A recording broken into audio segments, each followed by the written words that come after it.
Tutasoma kwa kupokezana. Zaburi yetu ni ile ya 107, mstari ni ule wa 20 mpaka wa 24.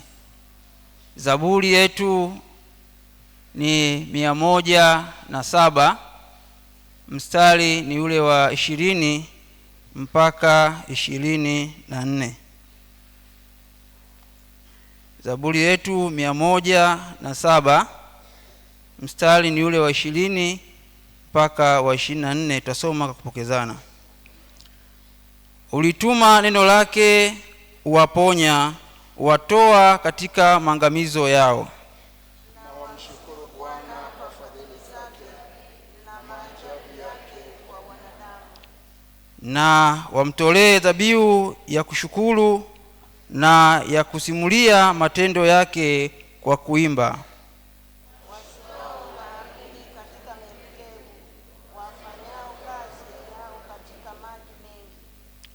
Tusome kwa pamoja. Ao uziona kazi za Bwana na maajabu yake vilindini. Amen. Mungu wa neema, umetupa akili ili tukujue wewe, mioyo ili tukupende wewe, na sauti ili tuimbe sifa zako. Twaomba utujaze na Roho Mtakatifu wako ili tuweze kuadhimisha utukufu wako na kukuabudu katika roho na kweli. Kwa Yesu Kristo Bwana na Mwokozi wetu. Amen.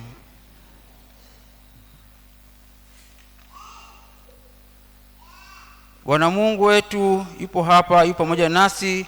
Tumsujudie, tumche, tumsikilize na tufundisha katika neno lake. Mimi ni Bwana Mungu wako, usiwe na miungu mingine ila mimi. Usitaje bure jina la Bwana Mungu wako, maana Bwana hata mhesabia kuwa hana hatia mtu aitajaye jina lake bure. Ukumbuke siku ya Bwana uitakase. Waheshimu baba yako na mama yako. Usiue, usizini, usiibe, usimshuhudie jirani yako uongo. Usitamani nyumba ya jirani yako. Usimtamani mke wa jirani yako, wala mtumishi wake, wala ng'ombe wake, wachote alicho nacho. Msaada wetu ni katika jina la Bwana.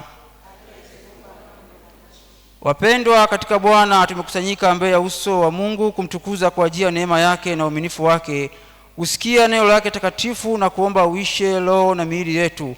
Kwa kuwa Mungu ni mtakatifu na sisi tu wenye dhambi, hivyo basi na tumungamie Mungu dhambi zetu katika roho, toba na imani, tukimwomba msamaha wa dhambi. Tutatumia ungamo namba 1. Kiti chako cha rehema na kitazama, magoti napiga pale,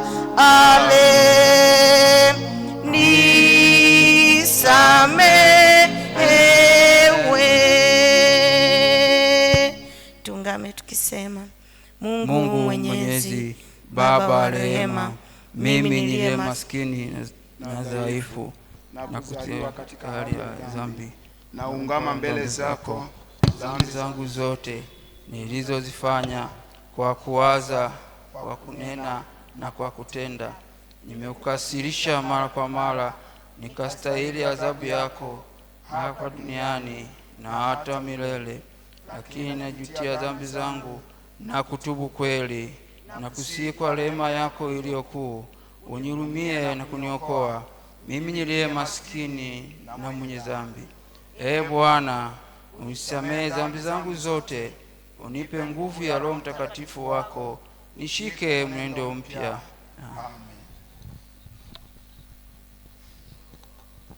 Wakristo, pokeeni ondoleo la dhambi. Mungu mwenye enzi yote na rehema, kwa upendo wake amemtoa mwana wake pekee Yesu Kristo atufie msalabani. Kwa ajili yake ninatangaza ya kuwa Mungu kwa neema yake amekusamehe dhambi zako zote. Ni katika jina lake Mungu Baba na Mwana na Roho Mtakatifu. Amen. Simameni kanisa. Amen.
Kwa kushangilia msamaha wa dhambi tutaimba antifoni na zaburi, inapatikana ukurasa ule wa 284.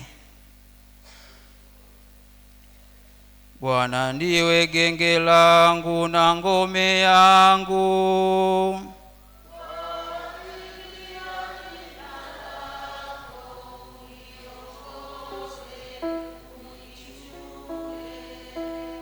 nimekukimbilia wewe Bwana.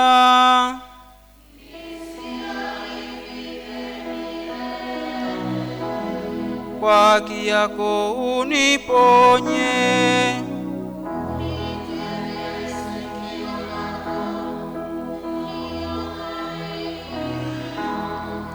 mkononi mwako naiweka roho yangu.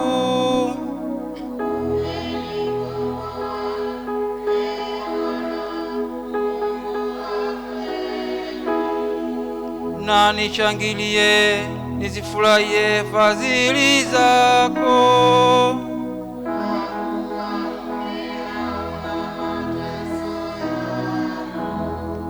Umeijua nafsi yangu taabuni,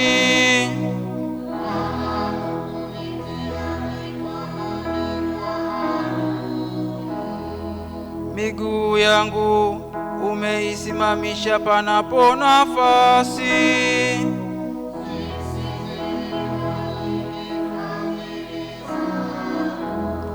Atukuzwe Baba na Mwana na Roho Mtakatifu.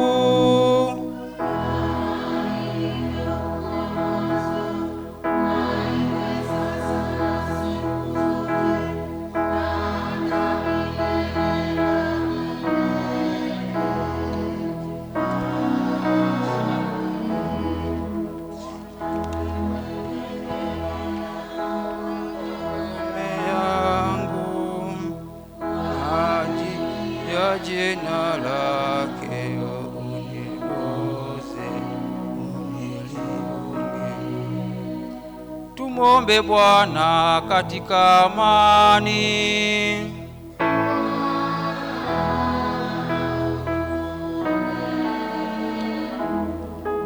Bwana, tunakuomba amani ya ulimwengu wote na umoja wa kanisa la Mungu.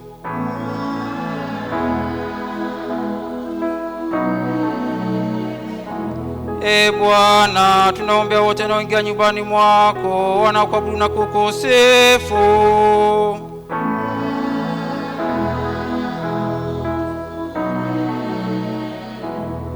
Mungu, tusaidie, utuokoe, utuhurumie na kutuhifadhi kwa neema yako. Utukufu ni wa Mungu juu mbinguni.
Bwana akae nanyi.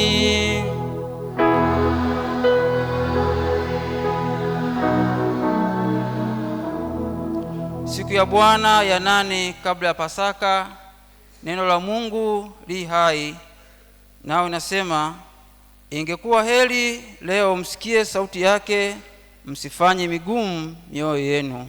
Na tuombe.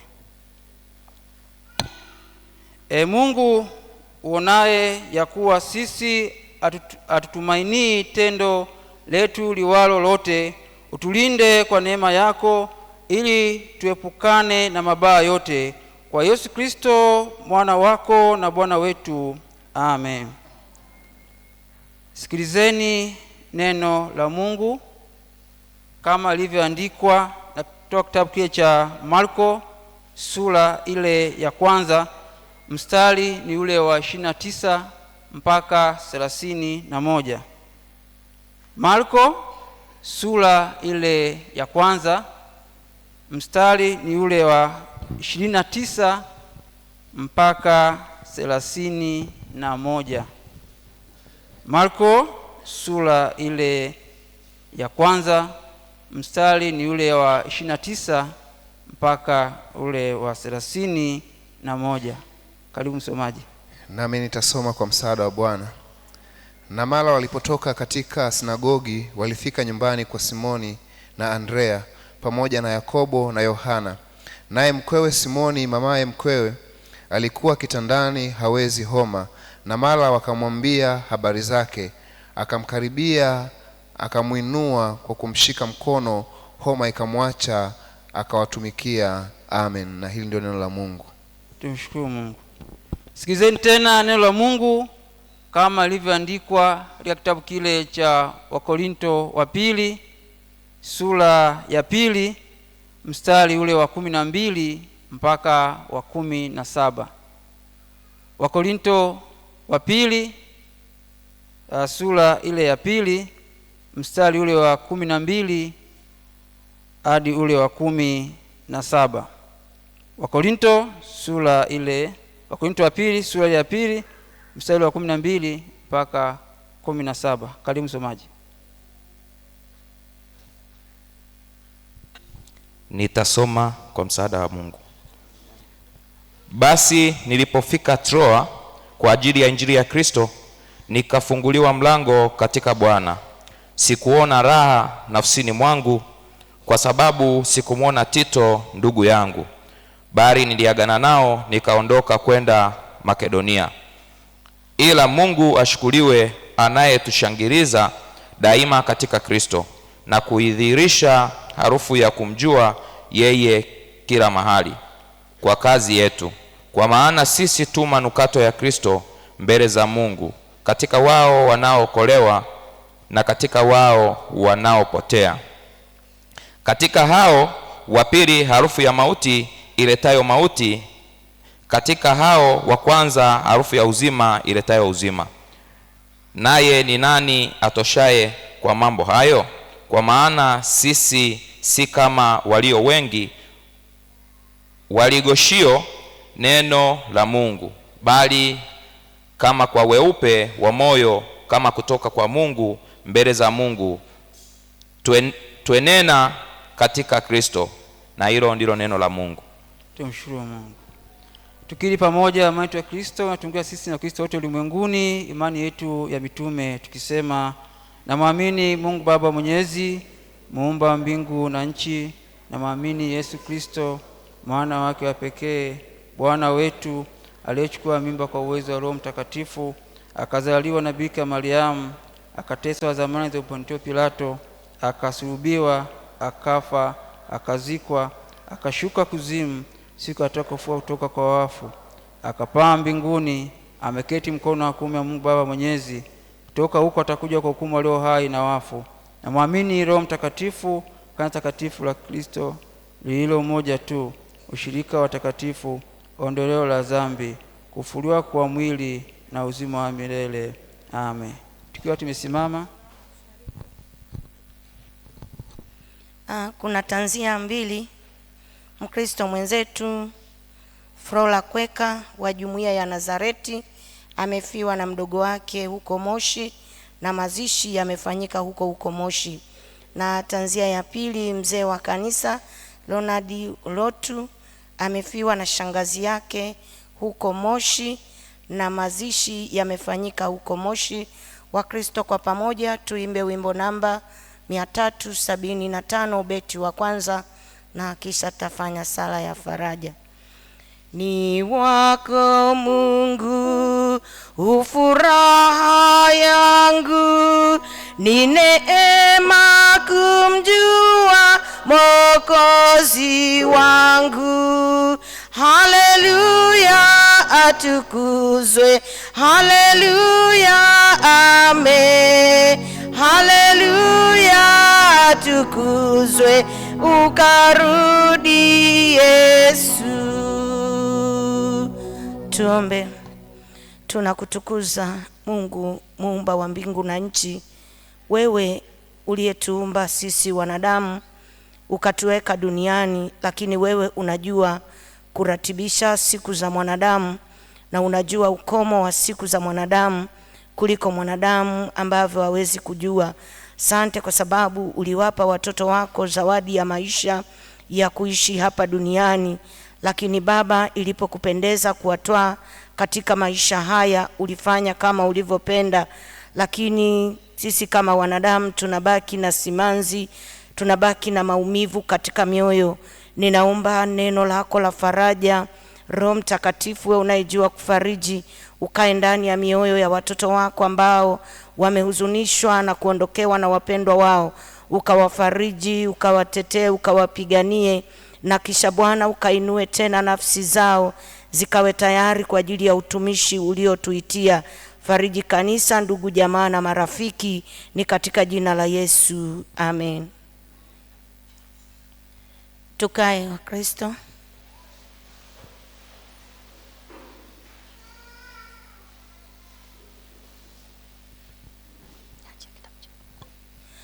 Bwana Yesu asifiwe. Bwana Yesu asifiwe.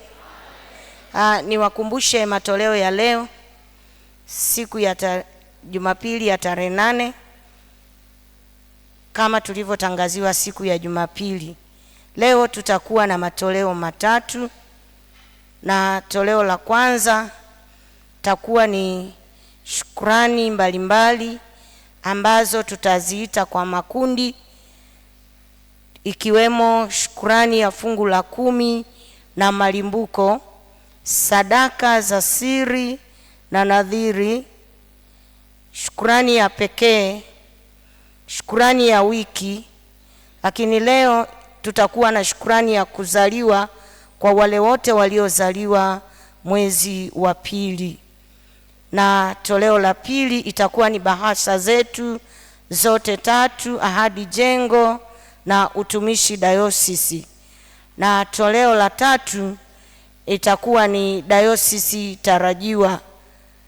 Tunajua kwamba tuko kwenye kuandaa dayosisi ambayo itazaliwa, dayosisi ya Kahama, na tayari nyumba zilishaezekwa. Kwa hiyo bado kuna mambo mengi ya kufanya, ndio maana tunatoa hili toleo, na tunapotoa hili toleo tunawezesha ujenzi kuendelea pale kwenye majengo yetu, lakini na kazi zingine za maandalizi ya dayosisi tarajiwa. Kwa hiyo utaweka nguvu kwenye hilo toleo ili tuweze kufika kwenye kisio na kisha tuweze kuifanya kazi ya Mungu. Mba nirudie matoleo kwa sababu wengine walikuwa wanaingia yamkini hawajasikia vizuri. Tunayo matoleo matatu siku ya leo. Toleo la kwanza itakuwa ni shukurani zetu zote ambazo tutaziita kwa makundi, lakini tutakuwa na hiyo shukurani ya fungu la 10 na malimbuko, na tutakuwa na sadaka za siri na nadhiri, tutakuwa na shukurani ya pekee kwa Wakristo wote, lakini tutakuwa na shukurani ya wiki kwa mambo mengi ambayo Mungu ametutendea, lakini tutakuwa na shukurani ya wiki na shukurani ya kuzaliwa kwa wale waliozaliwa mwezi wa pili miaka tofauti. Kwa hiyo leo tutamshukuru Mungu wale wote ambao walizaliwa mwezi wa pili. Na toleo la pili itakuwa ni bahasha zetu zote, ahadi jengo na utumishi dayosisi. Na toleo la tatu itakuwa ni dayosisi tarajiwa. Basi niwaombe Wakristo tutumie bahasha, lakini niwaombe pale tunapochukua bahasha, hebu angalia kile kisanduku ambacho umechukulia bahasha, na unapopata bahasha yako kuwa makini kurudisha pale ulipotoa. Kuna wengine sio kwa sababu ya haraka akichukua bahasha yake. Kwa mfano amechukulia labda Amani Majengo, anatafuta anapata bahasha yake, alafu anarudisha zile bahasha zingine, anaweza akaziweka Sayuni Polisi na Magereza. Kwa hiyo anapokuja Mkristo ambaye anatoka jumuiya ya Amani, anakuja anaitafuta bahasha yake, hawezi kuiona kwa sababu tayari imekwisha kuhamishwa kwenye kisanduku cha jumuiya ya kwake. Kwa hiyo niombe tuwe makini. Kama una changamoto, waone wazee wa kanisa, wataweza kukusaidia kuipata bahasha yako na bahasha ziendelee kukaa katika hali ya utaratibu, kwa sababu hivyo kuna wengine wanakosa bahasha na anashindwa kutoa ile sadaka, lakini pia unamchelewesha kuweza kutimiza nadhiri yake ambayo ameiweka. Lakini ongoza kwa shukrani zetu zote ni Zaburi ya 107 mstari wa 20 hadi wa 24. Neno la Mungu linasema, hulituma neno lake, huwaponya, huwatoa katika maangamizo yao. Na wamshukuru Bwana kwa fadhili zake na maajabu yake kwa wanadamu. Na wamtolee dhabihu za shukrani na kuyasimulia matendo yake kwa kuimba. Washukao baharini katika merikebu, wafanyao kazi yao katika maji mengi, hao huziona kazi za Bwana na maajabu yake vilindini. Tuombe. Baba wa mbinguni, mfalme wa amani, Mungu mwenye nguvu, Mungu mwenye uweza wote, tuko mbele zako watoto wako. Tumekuja kukushukuru, tumekuja kukutukuza kwa ajili ya matendo makuu ambayo Bwana umetutendea. Ukiwepo uzima, umeruhusu pumzi yako iendelee kuwepo kwetu Bwana. Tunakutukuza na kukuhimidi. Umetutunza kwa wiki nzima tangu tulivyoianza. Wewe umesimama upande wetu, umetupigania katika bonde la uvuli wa mauti. Umesimama kiongozi wetu, ukatutetea, ukafanyika kuwa mfariji katikati ya matatizo. Umesimama ukatushika. Wewe ni Mungu usiyebadilika. Ndio maana watoto wako tumekuja kukurudishia shukrani kwa yale yote ulioyatenda katikati ya maisha yetu. Haijalishi tumekutana na changamoto za namna mbalimbali, kwani bado changamoto haziondoi nafasi yako kama Mungu kwenye maisha yetu. Haijalishi tumekutana na magonjwa, bado wewe unabaki kuwa Mungu, kwa sababu magonjwa hayawezi kukuondoa wewe kwenye nafasi ya wewe kuwa Mungu. Haijalishi tumekutana na misiba, bado wewe ni Mungu, hata katikati ya misiba wewe unaonekana.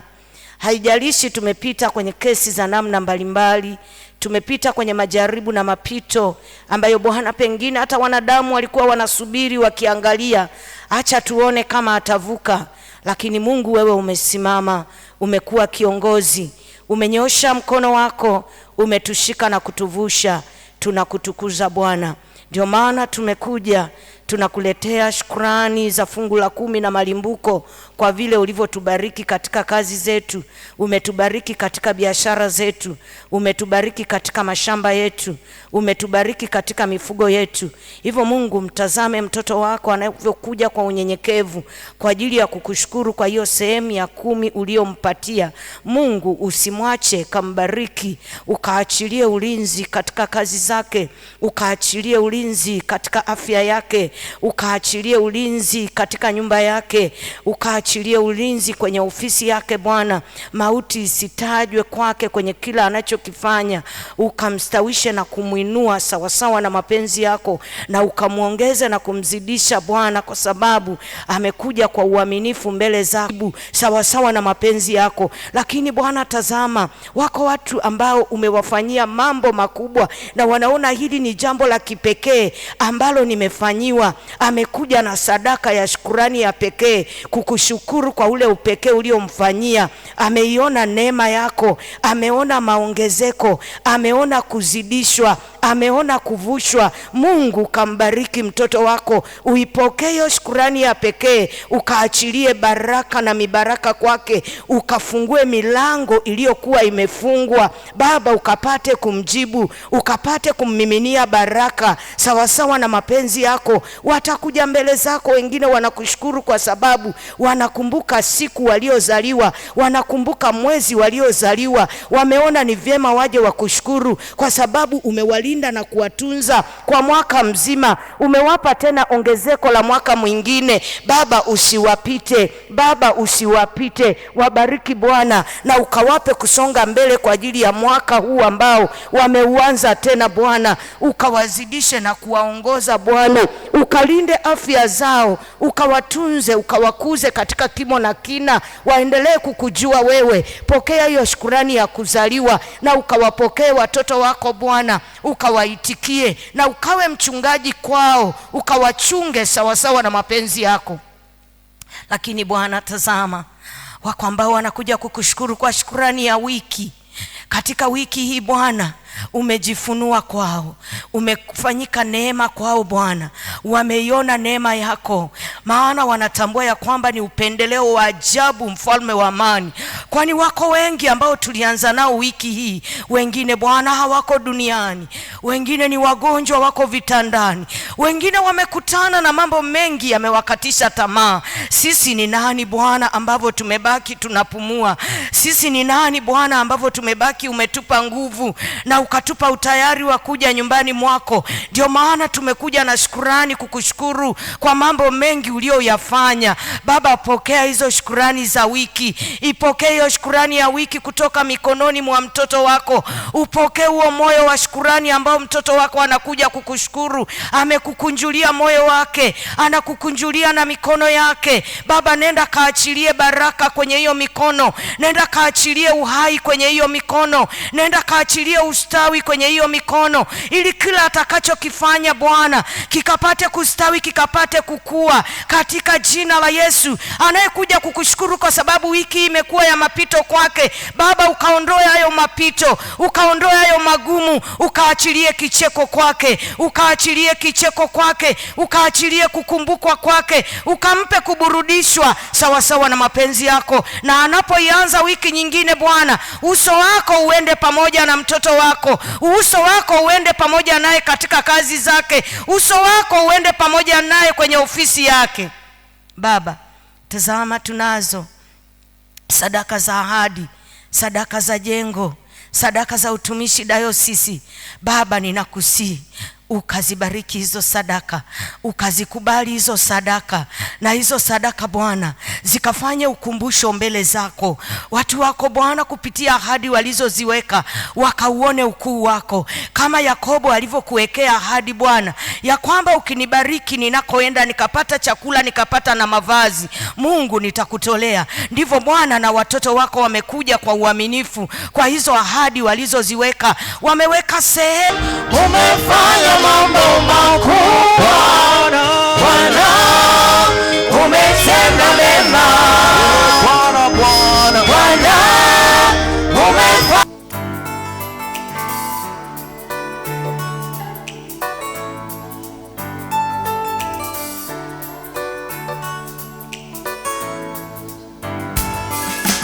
Mungu ni mkuu, hakuna mwingine kama yeye. Matendo yake ni makuu, wala hayachunguziki. Mungu ni mkuu, hakuna mwingine kama yeye. Matendo yake ni makuu, wala hayachunguziki. Miujiza atendayo, hakuna mwanadamu wa kutenda. Miujiza atendayo, hakuna mwanadamu wa kutenda.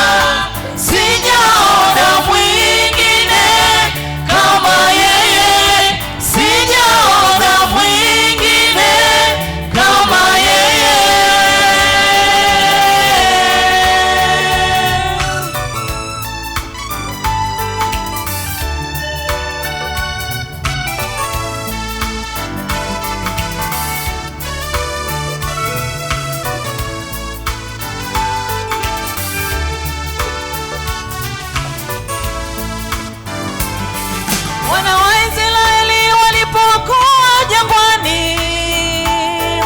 walikosa chakula, Mungu alitenda miujiza. Wana wa Israeli walipokuwa jangwani, walikosa chakula, Mungu alitenda miujiza. Mungu alitenda miujiza kwa wana wa Israeli, wakavuka bahari ya Shamu, Farao na jeshi lake wakaangamia ndani ya maji. Mungu alitenda miujiza kwa wana wa Israeli, wakavuka bahari ya Shamu, Farao na jeshi lake wakaangamia ndani ya maji. Tunawaona mashujaa wa imani, Meshaki, Shadraka na Abednego. Tunawaona mashujaa wa imani, Meshaki, Shadraka na Abednego. Walitupwa ndani ya tanuru la moto na mfalme Nebukadneza. Walitupwa ndani ya tanuru la moto la mfalme Nebukadneza. Lakini Mungu alitenda miujiza, hawakupatwa na moto ndani ya lile tanuru. Lakini Mungu alitenda miujiza, hawakupatwa na moto ndani ya lile tanuru. Danieli kwenye tundu la simba, huyu Mungu alitenda miujiza. Danieli kwenye tundu la simba, huyu Mungu alitenda miujiza. Hakuna mwenye nguvu kama Yesu, hakuna mwenye nguvu kama Baba, hakuna mwenye nguvu kama Yesu, hakuna mwenye nguvu kama Baba, hakuna mwenye uwezo wote, hakuna mwenye mamlaka, hakuna mwenye uwezo wote, hakuna mwenye mamlaka.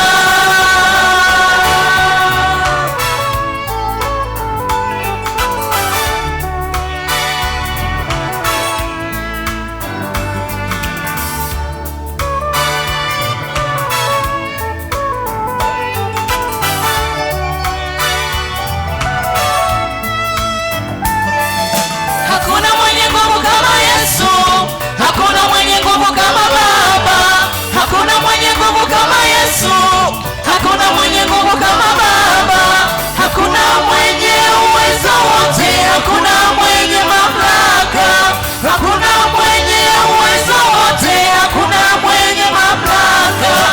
Mungu ni mkuu, hakuna mwingine kama yeye. Matendo yake ni makuu, wala hayachunguziki. Mungu ni mkuu, hakuna mwingine kama yeye. Matendo yake ni makuu, wala hayachunguziki. Miujiza atendayo, hakuna mwanadamu wa kutenda. Miujiza atendayo, hakuna mwanadamu wa kutenda. Sijaona mwingine kama yeye, sijaona mwingine kama yeye.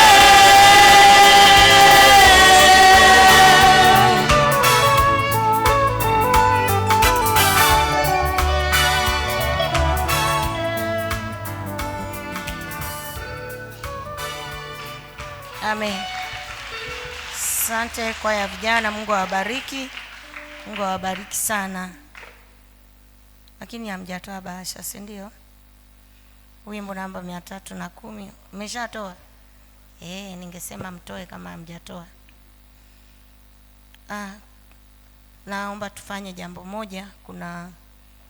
Nimeona mwanafunzi mmoja amezaliwa mwezi wa pili, angekuwa nyumbani, wazazi wake wangeweza kumtengenezea keki ili aweze kufurahia siku yake ya kuzaliwa. Karibu aliyezaliwa mwezi wa pili. Praise. Tumlete mtoto wetu.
Amen. Mungu awabariki sana washarika.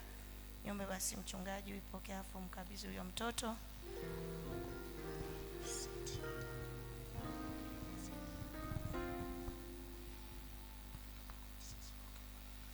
Niombe matroni au patroni.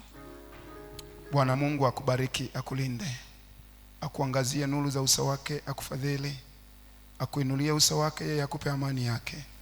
Kwa jina la Mungu Baba na la Mwana na la Roho Mtakatifu. Amen. Amen. Pokea sasa. Mungu akubariki sana. Bwana Yesu asifiwe. Usiondoke kwanza. Unaenda wapi? Nimesema mkabidhi matron, kuna jambo nataka ufanye na wewe, si ndio? Hii keki tumekupa, wazazi wako tumekupa, unaenda kushirikiana na wenzako. Kama ambavyo ungekuwa nyumbani ungetengenezewa keki, si ungekula na marafiki zako? Sawa, wanafunzi wote ni marafiki zako. Na mimi na mchungaji na katibu tutakuja, sawa? Tutakuja tukate hiyo keki afu tulishe, sawa? Haya, karibu washukuru wazazi. Asanteni sana na Mungu awabariki. Amen. Basi Mungu akubariki. Amen. Kabla hatujawapeleka watoto wetu Sunday school, basi niombe praise, mtupe sifa moja. Tumsifu Mungu, na baada ya hapo tutawaleta watoto wa shule ya Jumapili. Amen. Haleluya, watu wa Mungu. Amen.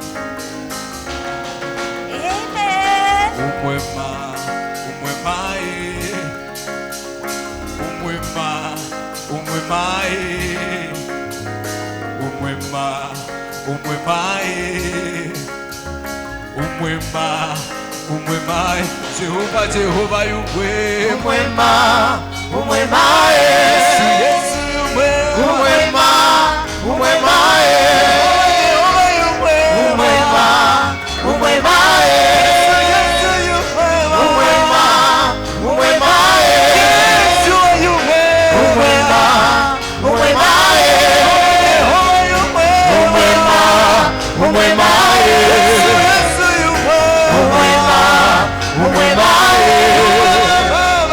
umwema, umwema,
unatawala Bwana, unatawala Bwana, unatawala Bwana, unatawala Bwana, unatawala Bwana,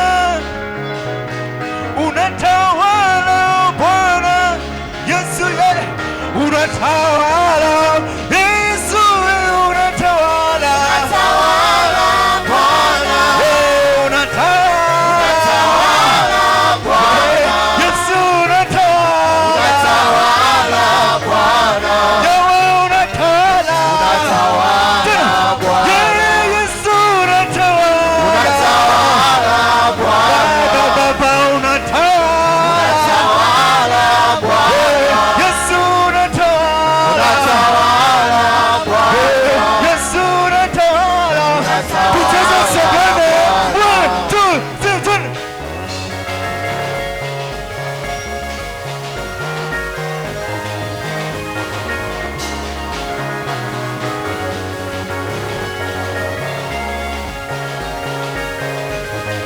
tucheze namna hii, tunacheza namna hii, 1 2 3.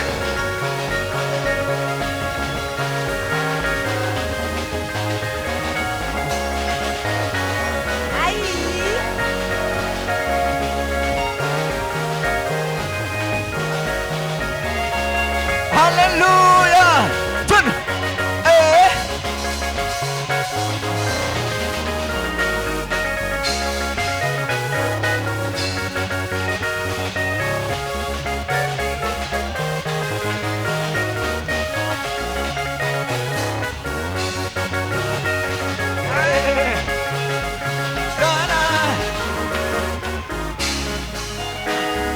Unatawala Bwana,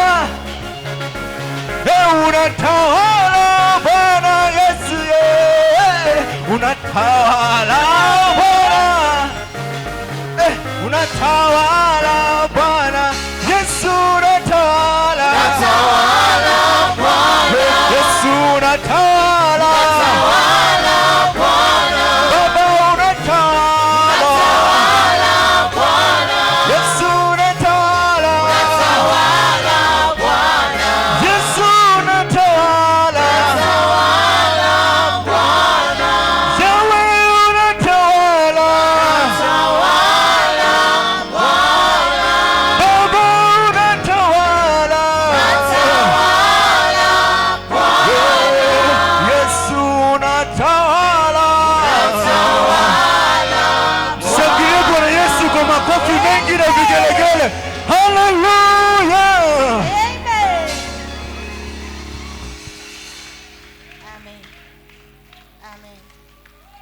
Asante, niombe wa Kristo tukae. Praise, muendelee kusimama, mwalete watoto wa shule ya Jumapili. Watoto wa shule ya Jumapili, karibuni. Praise, karibu tuwalete watoto. Unatawala Bwana, Unatawala Bwana, unatawala Bwana,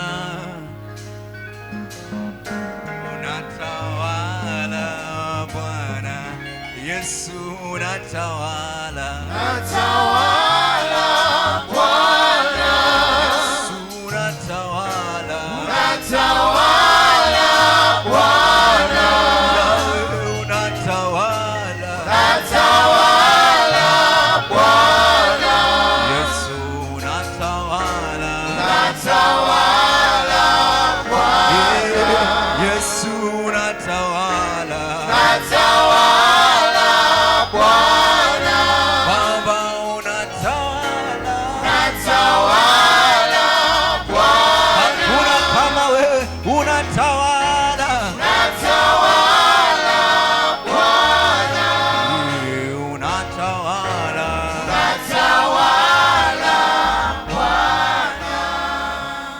Asante, praise.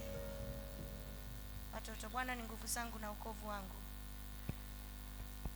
nami nitamtukuza. Wangapi wamejiandaa kutuhubiria kwa mstari wa moyo?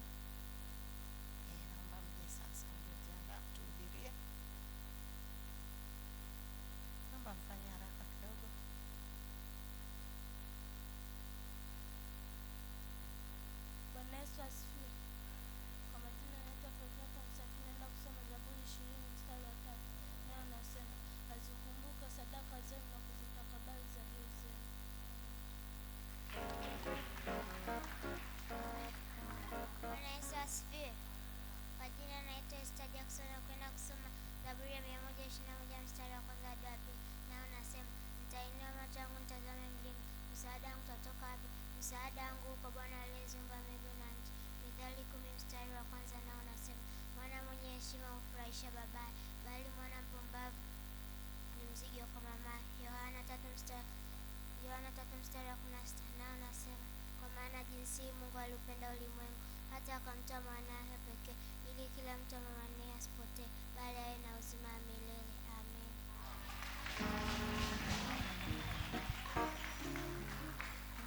Kwa majina anaitwa Witness Edison, naenda kusema Zaburi 27 mstari wa kwanza nao nasema, Bwana ni nuru yangu na wokovu wangu, nimwogope nani?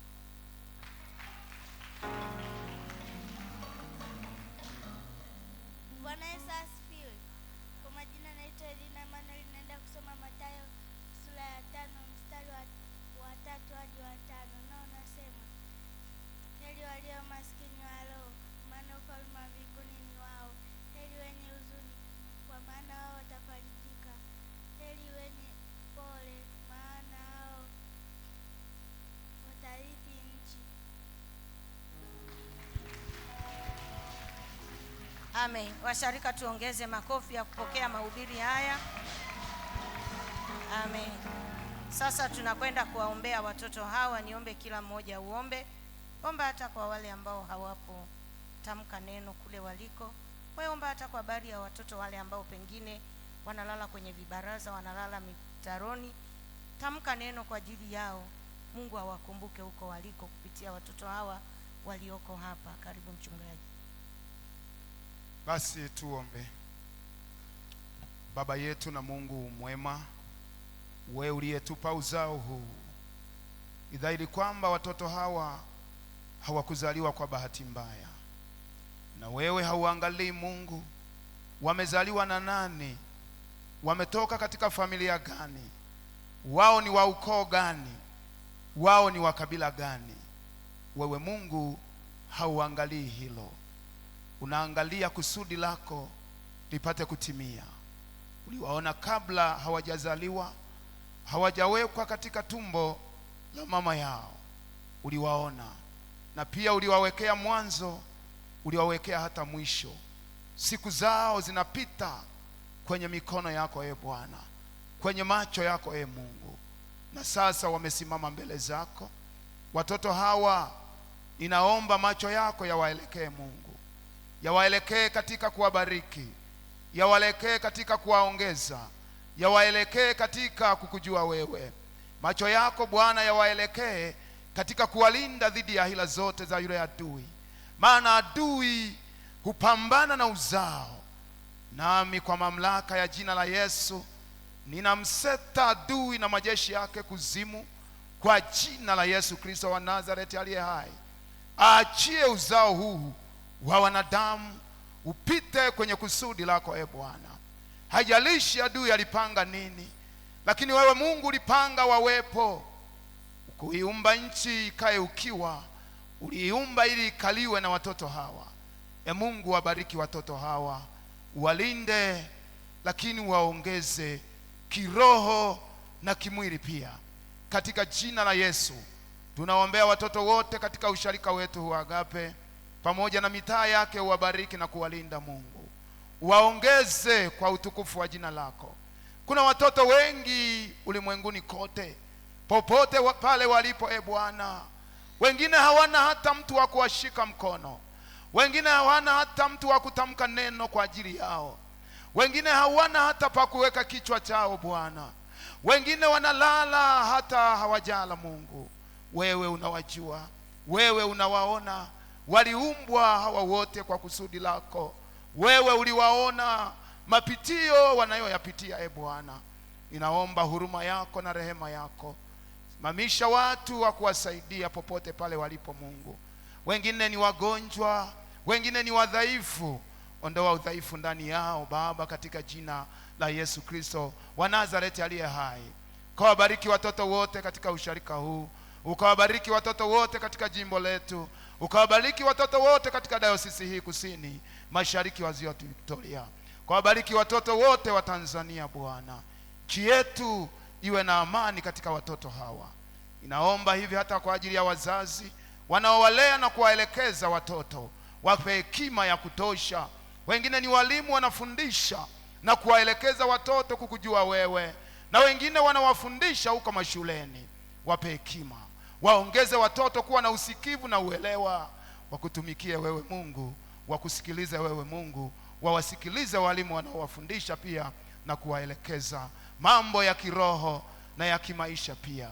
Ninaomba hivi nikiamini kupitia jina lako wewe Yesu, wewe uliye Bwana na Mwokozi wetu. Amen. Pokeeni baraka za Bwana. Bwana Mungu akubarikie na kukulinda. Bwana Mungu akuangazie nuru za uso wake akufadhili. Bwana akuinulie uso wake akupe amani.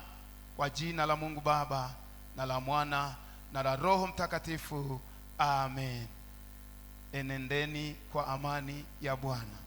Hakuna wa kufanana na Yesu. Hakuna wa kufanana na Yesu. Hakuna wa kufanana naye. Hakuna wa kufanana naye. Hakuna wa kufanana naye. Hakuna wa kufanana na Yesu. Hakuna wa kufanana naye. Anaweza. Anaweza. Yesu. Anaweza. Hakuna wa kufanana naye. Mshindi.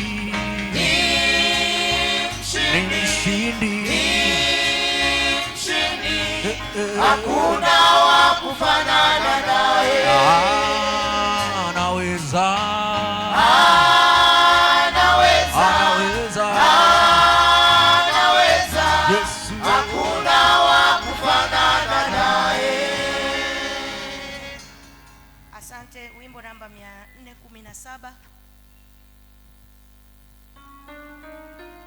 Wimbo namba 417. Neno lake Mungu lakuita wewe, neno la wokovu tena jema. Neno lake Mungu lakuita wewe, neno la wokovu tena jema. Yesu alisema Kahubiri neno lake Mungu la wokovu. neno. Amen. Kaeni kanisa.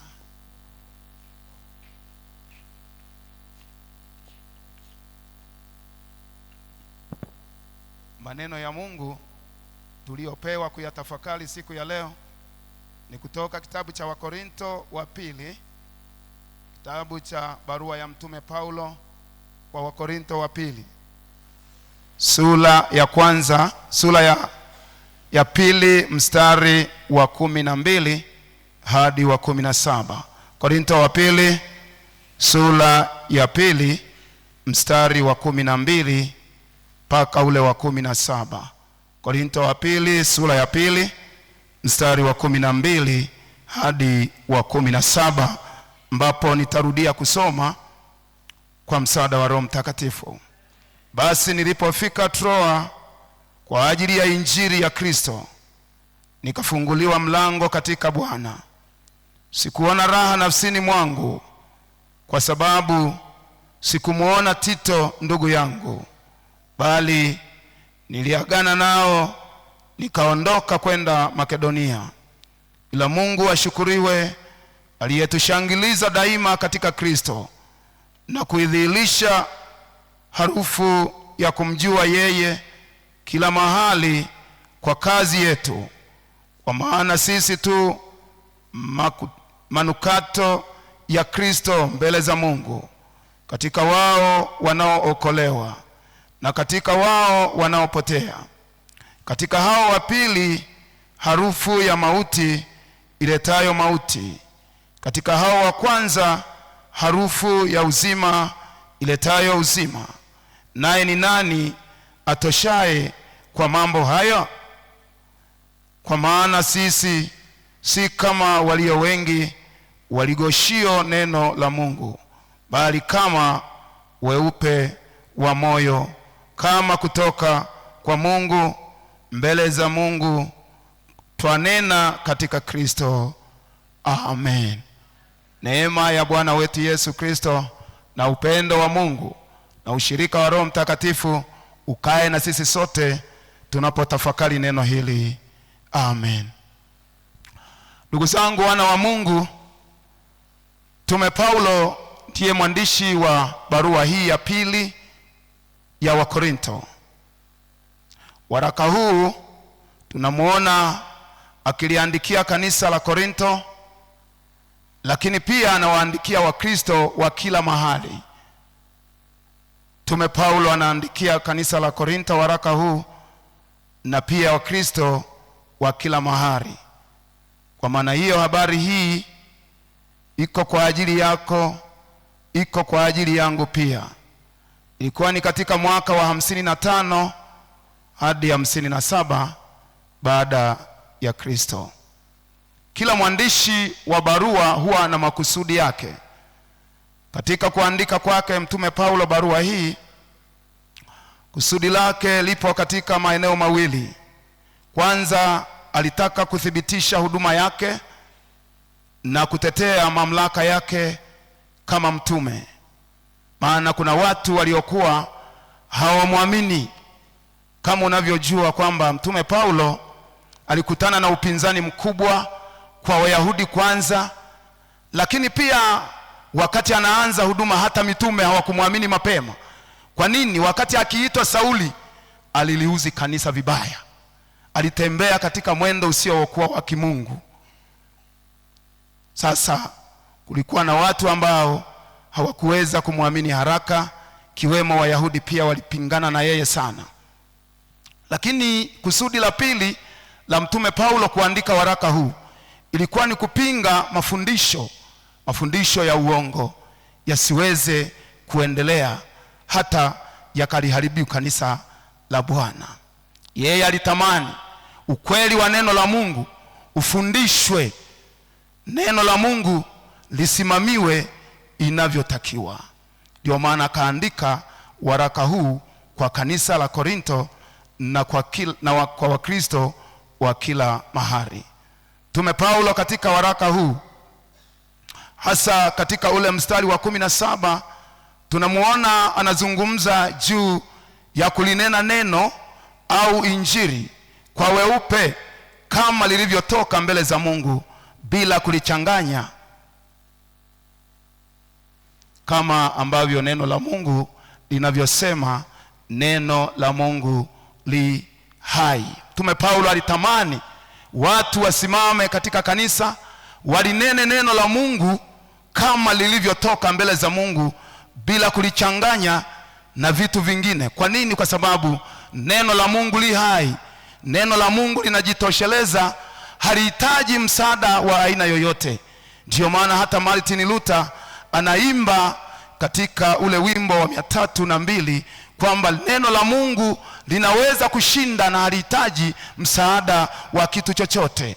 Kwa hiyo likinenwa na kutumiwa inavyotakiwa bila kuchanganywa na kitu chochote, lina uhai, limebeba matumaini, lina nguvu, linaweza kumsaidia mtu aliyekwama, kumtoa katika mazingira magumu. Neno la Mungu li hai. Maana yake neno la Mungu linajitosheleza lenyewe bila kuchanganywa na kitu chochote. Likinenwa au kupelekwa kwa watu bila mchanganyo wa aina yoyote, taliona nguvu ya neno la Mungu.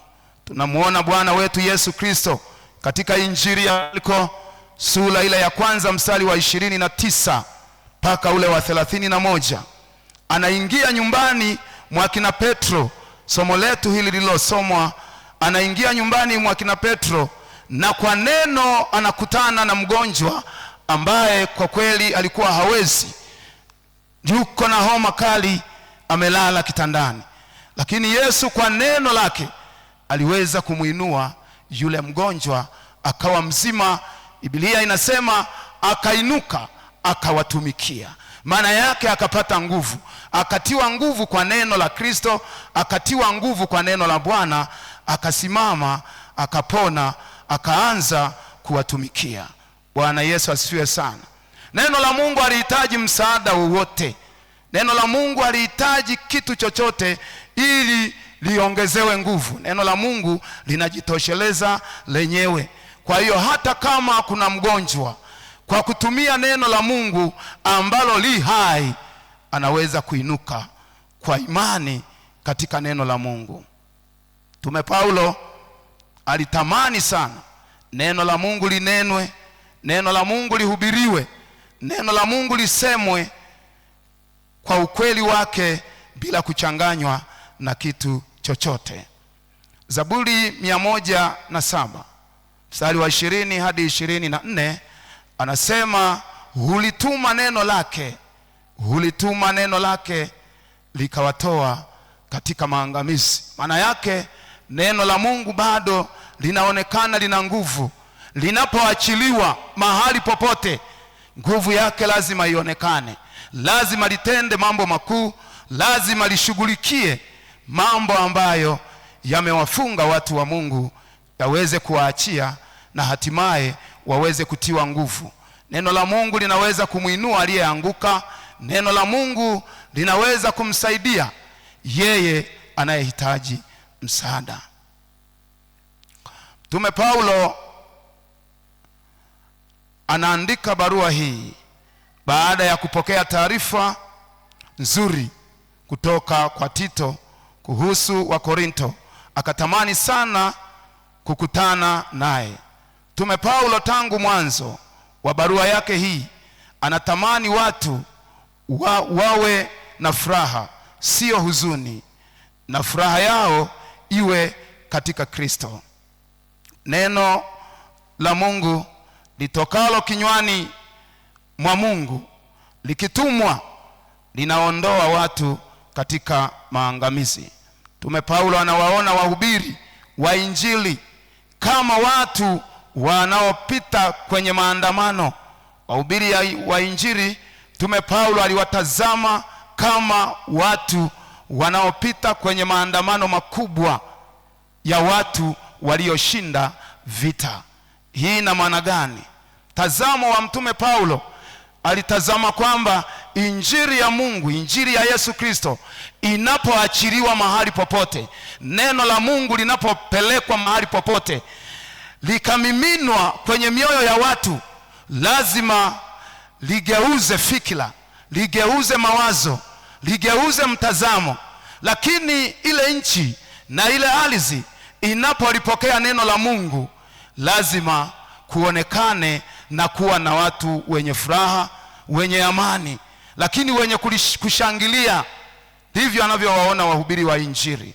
Hakuna mahali neno la Mungu limepelekwa watu wakabaki walivyokuwa.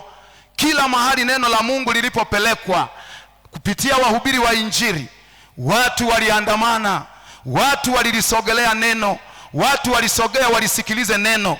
Kwa nini?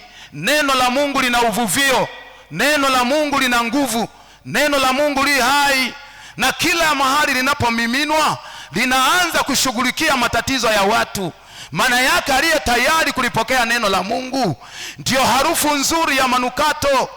Atapokea harufu nzuri ya manukato ambayo itamsaidia kutoka katika vifungo mbalimbali.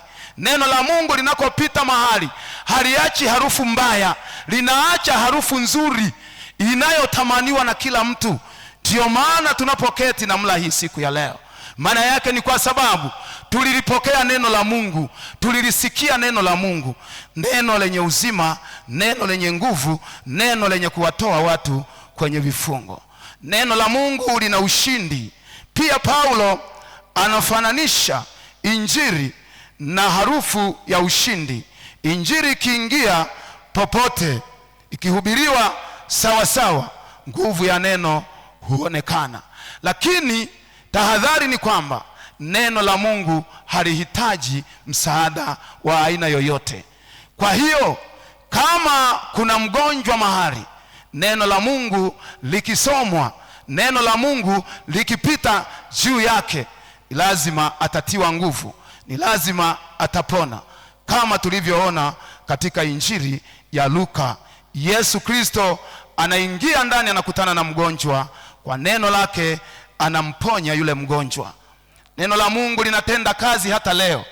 Yesu ni yeye yule aliyetenda kazi nyakati za Paulo, nyakati za Petro. Ni yule aliyetembea pamoja na akina Petro. Yuko hata leo, yuko akitenda kazi kupitia neno lake. Kwa hiyo tunapolisoma neno, tunapolitangaza neno, maana yake tunamtangaza Kristo. Yesu anapita kumhudumia kila mmoja mmoja. Inabaki kila mmoja mmoja kwa jinsi alivyojiandaa kupokea. Neno la Mungu lina nguvu. Bwana Yesu asifiwe sana. Kwa hiyo wale waliopokea, wale waliolipokea neno kipindi kile cha mtume Paulo, mtume Paulo anasema walionekana kuwa na harufu ya uzima. Kwa nini? Neno la Mungu linaleta uzima. Lakini wale ambao hawakuwa tayari kulipokea neno la Mungu walipokea mauti. Kwa nini? Kupingana na Mungu sio hoja, bali kumsikiliza Mungu ni kupokea uzima, ni kupokea uhai tena, ni kuhuishwa tena upya. Mungu atusaidie, Mungu atusaidie, kwa kuwa neno la Mungu li hai na lituma liende nyumbani likatengeneze mahali palipoharibika. Nalituma liende kazini kwako likatengeneze mahali palipoharibika. Nalituma liende shambani kwako, mahali ambapo wewe umelima lakini wakati mwingine kuna watu waharibifu.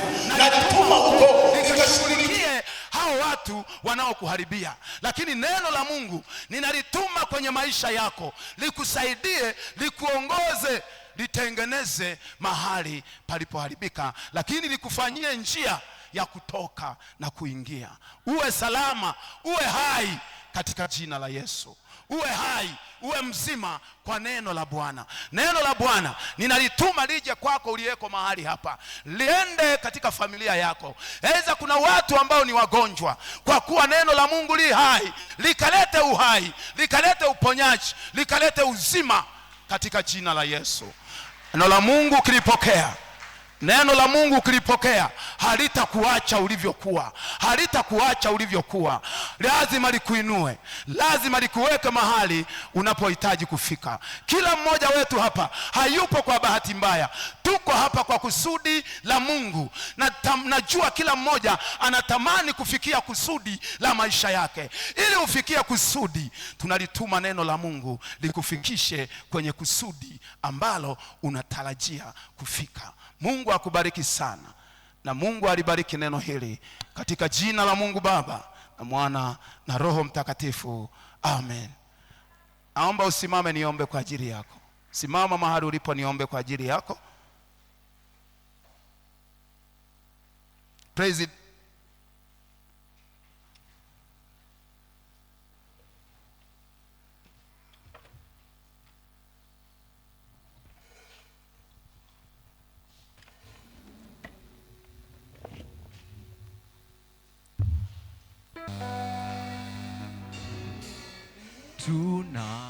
Tunakuabudu mwenye uweza, tunakuabudu Bwana, hakuna kama wewe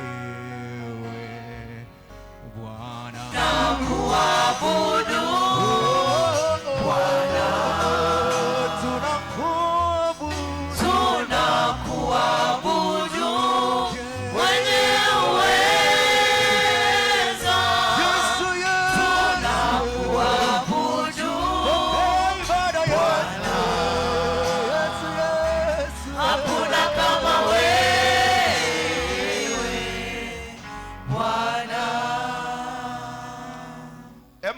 tamka neno moja kulingana na neno la Mungu la siku ya leo. Tamka neno moja lilete uhai mahali ambako wewe unaona hapajakaa sawa sawa. Iwe nyumbani, iwe kwenye biashara, iwe kazini, mahali popote ambako unaona hapajakaa sawa sawa. Tamka neno. Dakika zangu zipo nyingi. Tamka neno na Mungu anapita kwa neno lake. Haitakuwa ilivyokuwa, haitakuwa ilivyokuwa. Nenda na roho hii inayotembea na nguvu ya neno la Mungu ipite. Twende mbele za Mungu. Baba yetu na Mungu mwema, wewe uliyetupa usikivu wa kulisikia neno hili, kwa uweza wako wewe umeliachilia neno hili, na ni kwa mpango wako na ni kwa makusudi yako. Ninalituma neno kwa watu hawa, ninalituma neno nyumbani kwao, ninalituma neno kazini mwao, ninalituma neno kwenye ndoa zao, ninalituma neno shambani mwao, ninalituma neno kwenye miradi yao, ninalituma neno kwenye uchumi wao. Wengine uchumi umeharibika, wengine wamekosa amani Bwana, lakini neno lako ninalituma likalete amani. Ninalituma neno kwa Wakristo wote wa usharika huu.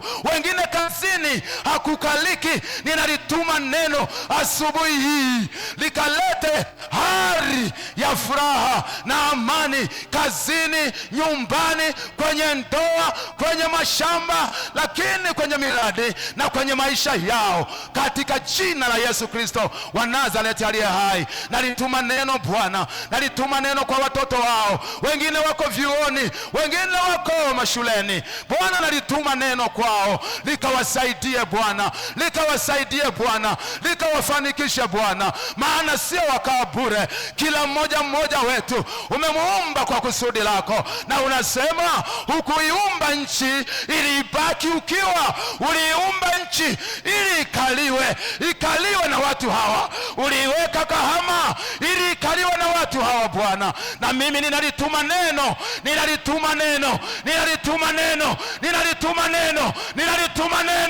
neno lipite kwa wale walio wagonjwa, likawafungue wapokee uponyaji. Waliogubikwa na nguvu za giza, ninalituma neno likaondoe giza kwenye maisha yao, katika jina la Yesu, wakafunguliwe na kupokea uzima kwa jina la Yesu Kristo. Kwa neno lako Bwana huisha nafsi zao. Wengine wanaishi wakiwa wamekata tamaa, wamevunjika moyo, wameteseka, wameumizwa Bwana, nalituma neno juu yao, nalituma neno juu yao, nalituma neno juu yao, nalituma neno juu yao, nalituma neno juu yao, likalete amani.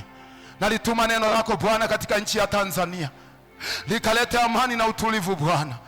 Nalituma neno Bwana, nalituma neno lako ye mfalme, nalituma neno lako kwa kila mmoja Bwana, likalete uhai, likafufue matumaini yaliyokufa ndani ya watu wako, ndani ya maisha yao. Wengine biashara zao zimeyumba, nalituma neno likalete uhai, likafufue matumaini. Wengine wanasema kwa namna hii hatuwezi kwenda, hatuwezi kusogea. Nalituma neno likalete matumaini kwa kila mmoja. Wengine umeachilia karama za sifa, karama za kuabudu, karama za maombi, karama za kuhubiri. Nalituma neno kwao likalejeshe matumaini. Wengine wameanguka Bwana, nalituma neno siku ya leo, hajalishi wako hapa, wako nyumbani, nalituma neno huko likaleta uhai, likaleta matumaini miongoni mwetu kwa jina la Yesu Kristo wa Nazareti aliye hai. Sante Bwana, sante Mungu wetu, maana umemhudumia kila mmoja wetu. Ni katika jina lako wewe uliye Mungu Baba na Mwana na Roho Mtakatifu, amen. Bwana akubariki sana. Unaweza kuketi sasa. Mungu akubariki.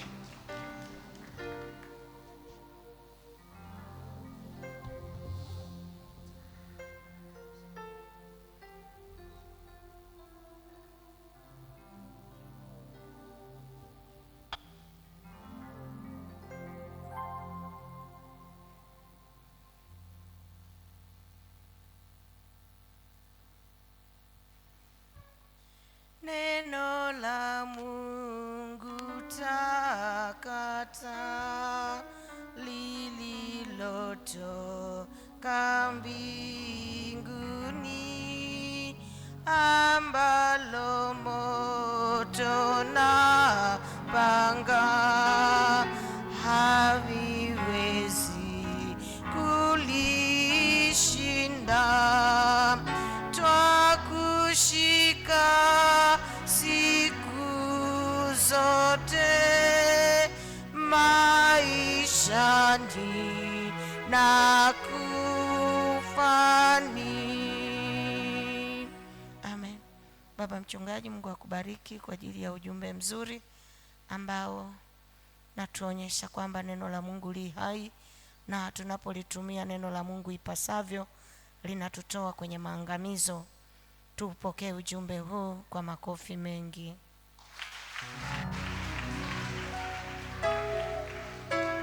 Amen. Sasa tunakwenda kumalizia toleo moja lililobaki, toleo la Dayosisi Tarajiwa. Kama nilivyokuambia, ziko kazi nyingi ambazo bado zinaendelea kwa ajili ya maandalizi ya dayosisi itakayozaliwa, dayosisi ya Kahama. Nyumba tulishaezeka, lakini bado kuna vitu vingi humo havijaweza kufanyika ili iweze kukamilika ziitwe nyumba. Kwa hiyo bado tutatoa hilo toleo. Ongeza nguvu hapo, muda si mrefu dayosisi itazaliwa. Kwa ya vijana tutakuwa tunaimba wakati tunashukuru Mungu kwa toleo hilo la dayosisi Tarajiwa. Kwa ya vijana mtaanza kutoa. Yesu kuna uweza na uponyaji, kuna uweza na uponyaji katika jina la Yesu. Kuna baraka na amani katika jina la Yesu.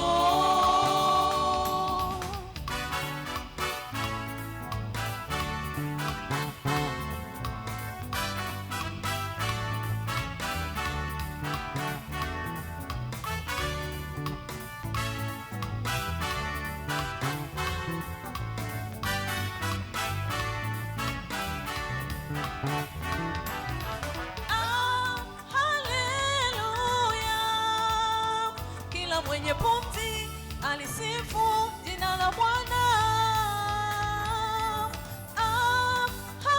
Haleluya, kila mtu amsifu yeye.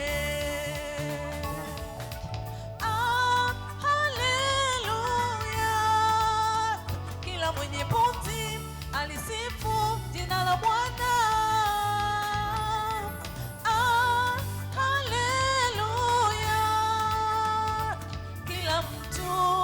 Amsifu yeye.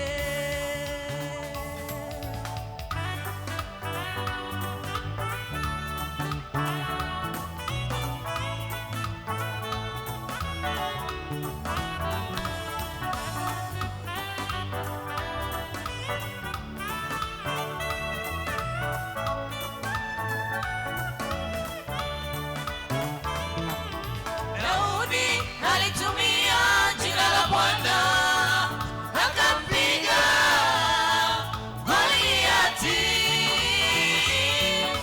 Elia alitumia jina la Bwana akashusha moto kutoka mbinguni.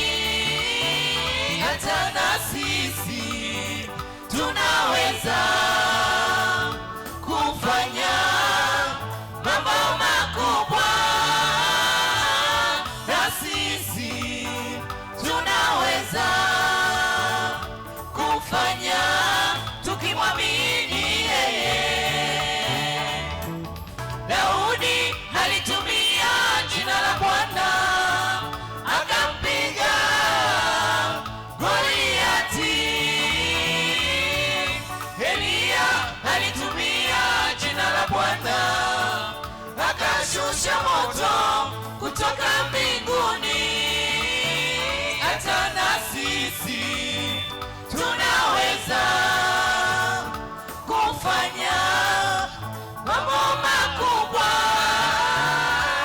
Na sisi tunaweza kufanya tukimwamini yeye.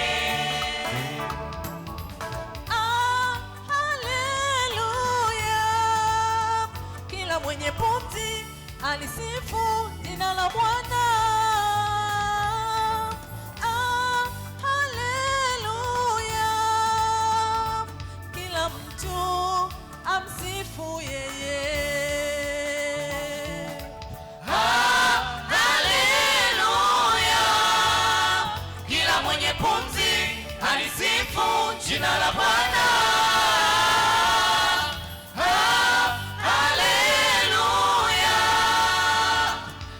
kila mtu amsifu yeye. Amen.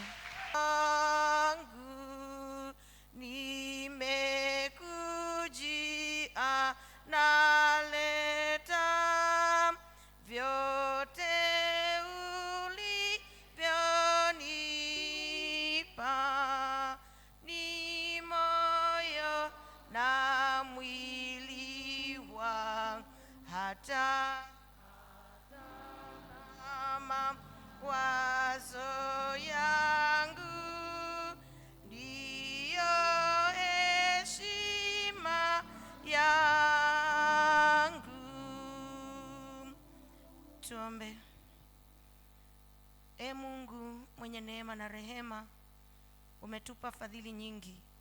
Kwa hiyo twakusihi yapokee matoleo ya watu wako katika upendo wako, uyatume yalete matunda ya kiroho, ili ufalme wako uenezwe hapa na popote duniani, kwa Yesu Kristo mwana wako na Bwana wetu. Amen. Nimrudishie Bwana nini?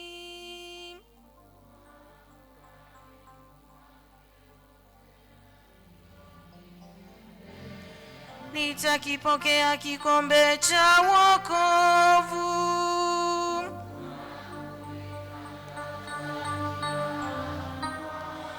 E Bwana, hakika mimi ni mtumishi wako.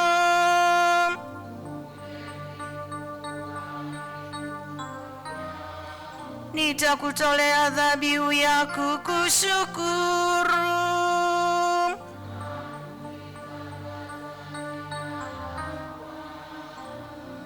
Mwenyezi Mungu Baba wa rehema, umeagiza maombezi yafanyike kwa ajili ya wote. Twakuomba uliongoze kanisa lako takatifu ili lidumu na kukua katika umoja na ushuhuda wake ulimwenguni mote. Imani yetu izidi. Tunaiombea serikali yetu, uipe neema, ituongoze katika mema yote. Nchi iwe na amani, nasi tuishi katika amani na kuwa na mafanikio na kubarikiwa katika kazi zetu, tusipatwe na mabaya. Tunawaombea wote wenye shida mbalimbali, wako wajane, wako wagane, wako wazee wasiojiweza, wako wenye ulemavu, lakini wako ambao wengine ni wagonjwa, wengine wamekuja ibadani na wengine wamelala nyumbani na wengine wako hospitalini.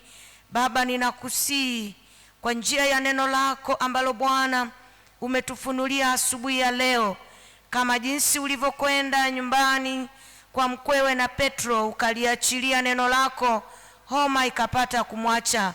Nami kwa mamlaka ya jina lako Yesu Kristo, ninaliachilia jina lako likapenye na kutua katika mifupa, katika nyama, katika ngozi na katika damu. E Bwana, kwa wale watu wako ambao wamelala vitandani hawawezi, e Bwana, lakini si kwa mkwewe na Petro tu, ulikwenda kwa yule mtu aliyepooza, alikaa miaka mingi, lakini ulipofika mahali pale uliachilia neno lako. Hiyo nguvu uliyoiachilia, e Bwana, kwa ajili ya huyo aliyepooza, akapata kupokea uponyaji, akapata kuinuka akawa mzima.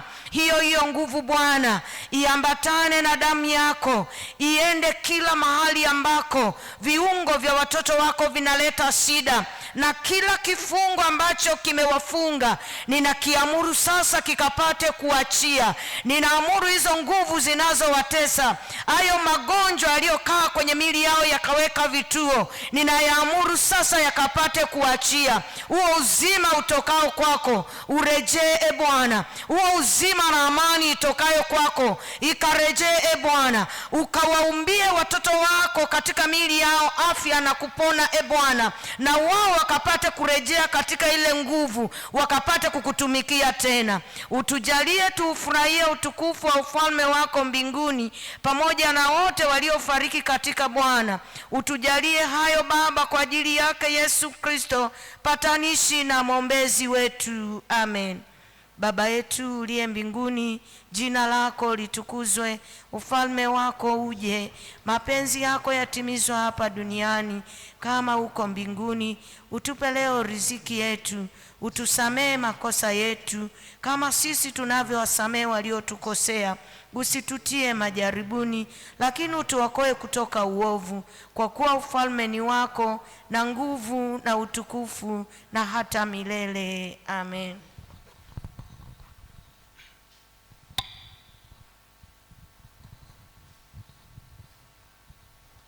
Bwana akae nanyi.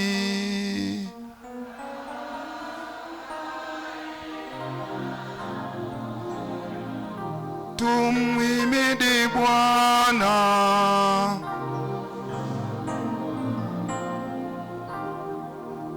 Pokeeni baraka za Bwana ninyi nyote mnaomtegemea na kumtumainia Bwana. Bwana Mungu akubarikie na kukulinda. Bwana Mungu akuangazie nuru za uso wake akufadhili. Bwana Mungu akuinulie uso wake, yeye akupe amani yake. Ni katika jina lake Mungu Baba na Mwana na Roho Mtakatifu. Amen. Amen. Amen. Matendo yangu yoyote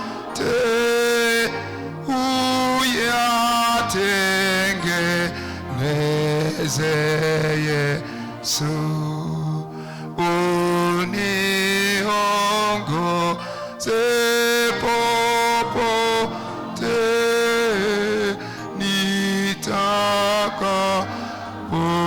nitakapokuwa leo.